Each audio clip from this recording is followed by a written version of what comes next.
Talk about a culture war win. I mean, this is a big culture war win for me, and you're about to see what I'm talking about. So, first, we're going to take a little bit of a background here.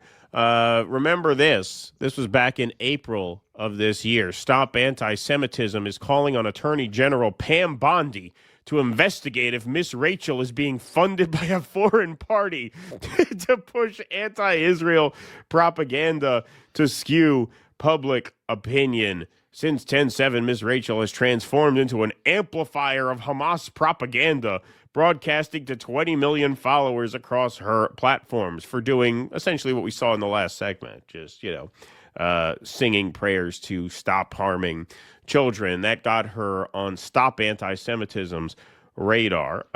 Also, Big Bird has been strangely silent on October Yeah. 7th. Yeah, exactly.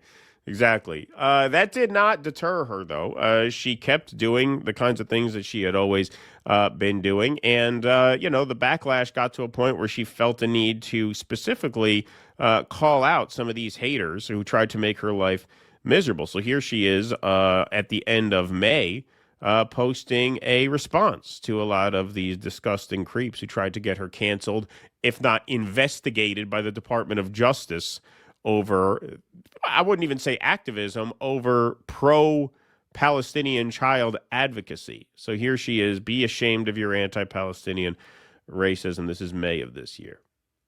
Be so ashamed of your silence. Be so ashamed that you've seen the same images and videos that we've all seen, but they haven't moved you to do the right thing. The doctor who had her 9 children come to her, who had been killed. You saw the little girl walking through the fire. You could see her little ponytail. Be so ashamed that you normally speak out for human rights. You normally speak out for children everywhere, but you won't now because they're Palestinian. Be so ashamed of your anti-Palestinian racism. So ashamed that you don't see Palestinian people or their children as the same as us and our children. You think their babies don't like peekaboo and don't smile when they see someone they love and don't cry the same. Be so ashamed that your constituents are begging and pleading for you to say something and do something, and you just ignore us. Be so ashamed that you're putting money, power, your career, your reputation before precious children of God. There you go. Good for her. You're not winning. You're not winning this argument with this woman, man. You could not have a more sympathetic advocate. Yeah, no, of course not. Of course not. And she remained undeterred even over the summer. Here she is. She had a Palestinian doctor on her show even just 10 days ago, 12 days ago, whatever it is. Here she is calling for reparations for the children of Gaza. So what is going to be done now for the children of Gaza? They deserve reparations. According to the UN genocide report, 18,430 children were killed in Gaza. Gaza is home to the largest cohort of child amputees in modern history. Some were performed without anesthesia. They have been out of school for 2 years. They've been killed, maimed, starved, orphaned, displaced, traumatized, and denied health care and education. And just yesterday, the day before, whenever this broke, she was named a Woman of the Year by Glamour magazine. So Dr. Ahmad Rahad Khan. Yes. Who knew? I never thought I'd be saying the words Glamour magazine is based. Yeah, These Glamour are strange magazine. times we live in. Yes, exactly. Oh, well, they weren't done here. 6 years ago, Ms. Rachel began creating simple videos to help her son with a speech delay. Today, she's Glamour Woman of the Year and a global symbol of compassion and courage. Beyond her educational impact, she's admired for speaking up for human rights when many stayed silent, proving that true leadership is rooted in empathy, not popularity. So good for Miss Rachel being named a Woman of the Year by Glamour magazine. They did a write-up, the meaning of Miss Rachel. So here's some parts of the magazine article about her. Her unchanging look is deceptively simple. Pink t-shirt, denim overalls, always a headband. Her voice, a clear sing-song cadence that toddlers seem helpless to resist, has become for millions of parents the definitive soundtrack of early childhood. Yes, in this house, we are Miss Rachel fans for sure. I told my mom I wanted to help kids, Accurso says, that's her legal last name, of course, recalling her own childhood. And I also wanted to be a singer. She is both. Today, she presides over a global media empire, 13 billion YouTube views, more than 17 million subscribers. Jesus. Yeah, her views, I mean, she crushes. If she teamed up with Candace Owens for the Kirk investigation, they would fucking kill. Forget about destroy. Unstoppable. And so, well, the thing is, like, I know as somebody with now my 1-year-old, he loves Miss Rachel. He loves the bunny hop song. You rack up tons of views as a child creator because if a baby likes your video, you watch that video hundreds of times. Right. Like every person whose kid loves one of their videos, you're going to get hundreds of views out of that one person. Hey, you're man, just going to keep putting it on over and over again. It Doesn't work that way with schmucks like us. You know, how many we're times in you the going to wrong watch end of the the same, business. you know, what are we going to do? A food stamp video? Yeah, You exactly. play guitar. We're both theater guys. We could put together a couple of costumes. We should do children's content. Yeah, we that should would do be good. children's content. 13 billion YouTube views, more than 17 million subscribers, 9 books, a line of toys that sells out within hours, and a Netflix series with 4 episodes in its first season that pulled in more than 53 million views, making it the platform's 7th most watched series in the first half of 2025 and the most watched kids program of the same period. Oh, and she just had her 2nd child.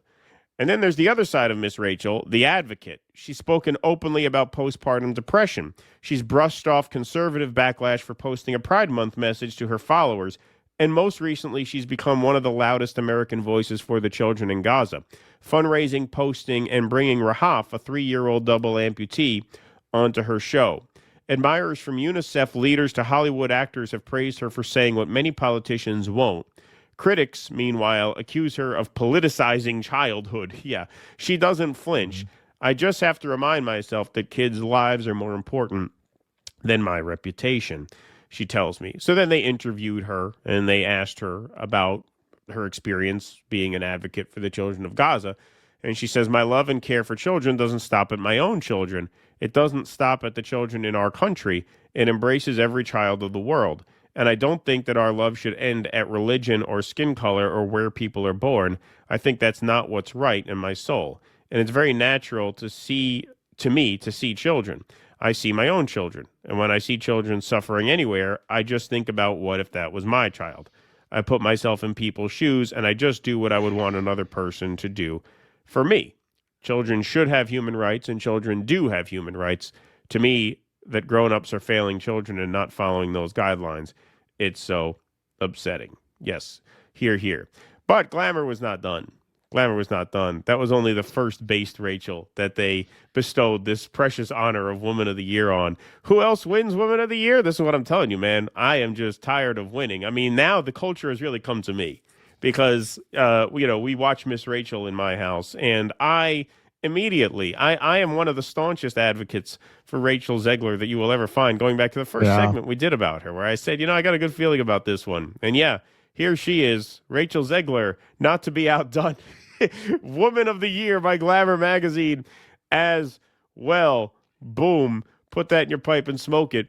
On August 12th, 2024, 3 days after Rachel Zegler hit the stage at Disney's D23 fan event to introduce the first official trailer of Snow White, she thanks supporters effusively in an X post for driving the teaser to 120 million views in 24 hours.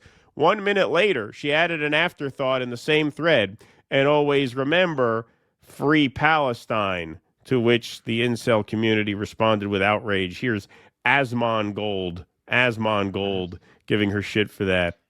Where things got bad. Because there's nothing wrong with saying this. This is totally fine. But when you're attaching it to the promotion of your media, that's an issue. That's an issue. Bringing politics to work. How many of you guys have been in I've even had to take HR modules that say, don't talk about politics at work. Yeah, HR modules from where? From Auntie Anne's Pretzels? You fucking loser.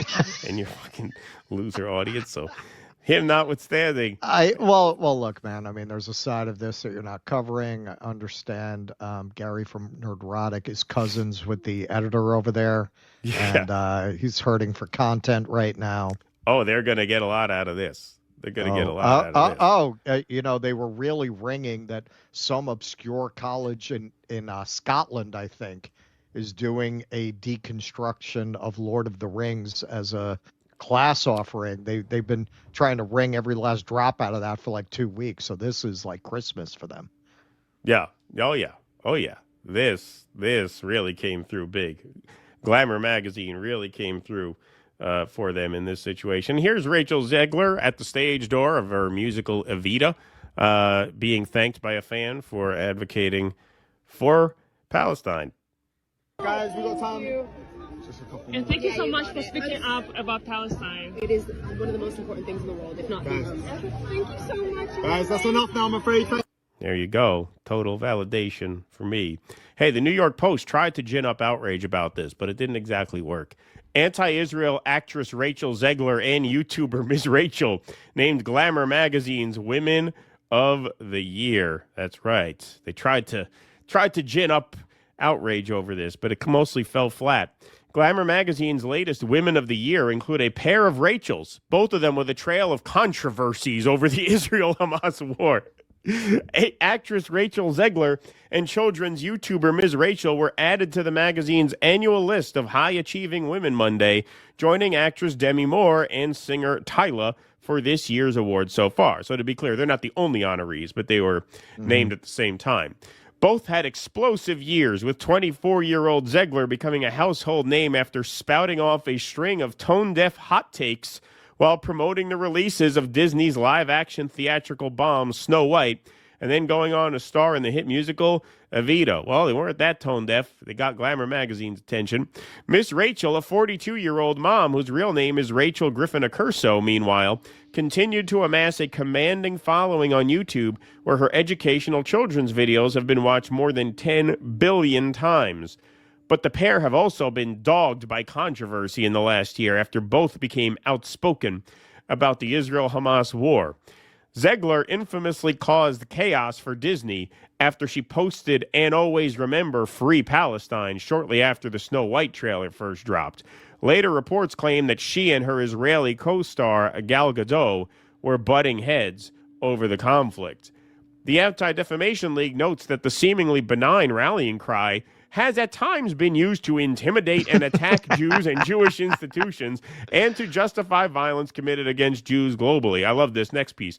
Notably, the phrase was shouted by accused D.C. Israeli embassy assassin Elias Rodriguez. Yeah, so they tried to be like, hey, you know who else said this? Yeah, a guy who shot someone.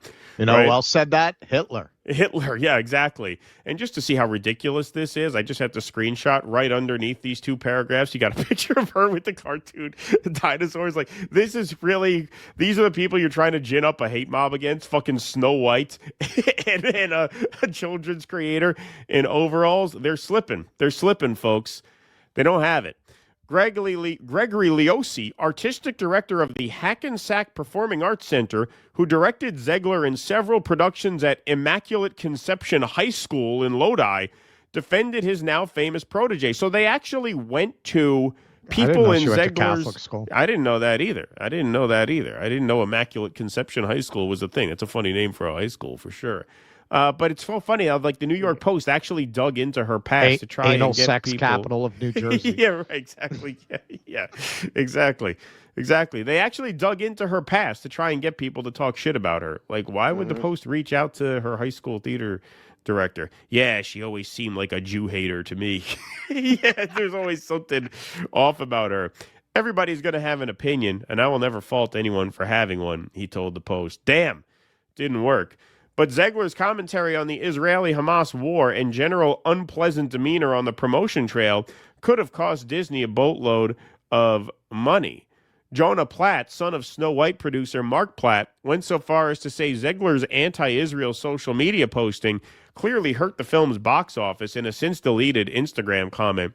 Yeah, we've done entire segments on this. It had to be Rachel Zegler's, once or twice uttering Free Palestine. It couldn't have been that your IDF co-star who can't act went around, at ADL events as the film was being promoted. That couldn't have rubbed people the wrong way. No, it had to be Rachel Zegler, as evidenced by the fact that Rachel Zegler's Woman of the Year. Yeah. There were actual protests against your evil queen, aptly cast. There were no actual protests against Rachel Zegler. There were literally protests against her co-star. Not a word about that. Why didn't you take a fucking plane to go talk to her? Yeah, right. Yeah, exactly. Exactly. And notice who had the cultural capital left at the end of the year to become a woman of the year, Gal Gadot or Rachel Zegler, right? Who had the last laugh? This is the great irony, because really going forward, look, the MAGA movement has proven itself, broadly termed MAGA movement, has proven itself far more repulsive than what it displaced, to the extent that they are rehabilitating the reputations of all these cultural figures like Zegler. Zegler, I believe, is going to come back as part of the backlash against all this. She already is. There's an example of it. Yeah. And because she actually has talent, whereas Godot does not, Godot's done. She's not going to get cast anymore. Between the controversy, they'll never admit. That's part of why they don't want to cast her, because they're afraid of the Zionists. Between the Zionism, IDF, veteran controversy, and the fact that she has no talent, yeah, her career is pretty much over. Yeah, she's done. No, Zegler will be fine. Zegler, and I said this as soon as I saw her. I said this about her. I said she'll be fine. She's not getting cast. She's not going anywhere. She'll be just fine. She's young. She'll ride this out. No problems. And look, the New York Post really couldn't even get a pile-on going in their own comment section, right? I mean, the people who follow the New York Post and who care what they have to say are generally like the people who, under the overpass there at the highway rally, at the anti-Mamdani rally. But you saw almost none of it. Like, I wish I could say, like, hey, it'd be a better hook for this segment. Zionists melt down after Rachel. Yeah, but no, actually, nobody really melted down. And this is a sign. And one of the themes of the show today is how the culture is kind of turning. How, we really thought when Trump won, it was going to instill this sort of like permanent cultural shift, or at least lasting cultural shift. It really hasn't. And that is a function of just how badly they have betrayed everyone but the absolute dumbest Trump voters, right? The fact that they couldn't even get a fucking 2 minutes hate going over, I mean, Miss Rachel, a lot of the normies, even conservative normies, love Miss Rachel because she's a children's creator. Like, only the most psychotic of the psychotic would actually have a bone to pick with her. Zegler is, she has put millions and millions of dollars in the pockets of these anti-woke content creators. Like, she is a target of that movement, and they couldn't even really get anything going over her. Believe me, they're gonna try. Like, this just dropped. Oh yeah, I'm gonna enjoy watching some of those segments. Maybe I'll do a follow up on that, given that that's kind of my lane. No, look, Zegler had an awful take on an almost 100-year-old cartoon. She had a very good take on what is arguably the defining issue of the moment. Right. And that's going to age pretty well. Right. People are going to forget what she said about Snow White. They're going to remember what she said about Palestine. Right. And most adults don't really care what she said about Snow White, because adults don't care about Snow White. Yes. So, there's that too. Yes. Yeah. Normal people don't sit up nights worried about what a 20-year-old thinks about a cartoon from 1937. Right. Yes, exactly. Exactly. So Layla Charles Lee responds, well deserved. Hey, there you go. Miguel Acasa, people of integrity, but you folks wouldn't understand that. Alarda says, when you stand against genocide, they call you anti-Israel. Saying don't kill kids is anti-Israel, says Lucky Luciano. Paulette Varghese Altmaier says anti-genocide is anti-Israel. Interesting. And the settler pogroms on the West Bank. See, this is the New York Post's own section here. You had a couple of people like this here. Gary Goldstein. All of the major women's magazines are headquartered in Manhattan, which has turned into a cesspool of Jew hatred. And why not? Hollywood and the fashion industry have embraced anti-Semitism because the Jewish left gave them permission. Senate Majority Leader Schumer, Congressman Nadler, and NYC Comptroller Lander all endorsed Mamdani for mayor. Did Schumer? I don't know if Schumer ever did. Endorsed him? I don't think he did. Maybe. I don't know. I don't think he did. I'm almost positive Gillibrand has not. Maybe. Yeah. I don't know, actually, about Schumer. I have to look at that. Congresswoman Sarah Jacobs just declared that she was hoping that Plattner in Maine would atone for his Nazi tattoo. Left-wing Jews aren't Jewish at all, but suicidal slugs. So, yeah, look, you had very little of that. And it was the comments here were like overwhelmingly positive. And so that is a good cultural sign. No doubt about that. Yeah. Like it is a good sign that they were given this award, I mean, who fucking cares? It's Glamour magazine, but it's a cultural barometer, right? Like 2 years ago, they probably wouldn't have done that. They wouldn't have wanted to go there, right? And the fact that they did this and they'd really have gotten pretty much no pushback. I mean, the New York Post tried very sheepishly to get a controversy going, and they couldn't even do it. They couldn't even do it. So that's a good sign. Please clap.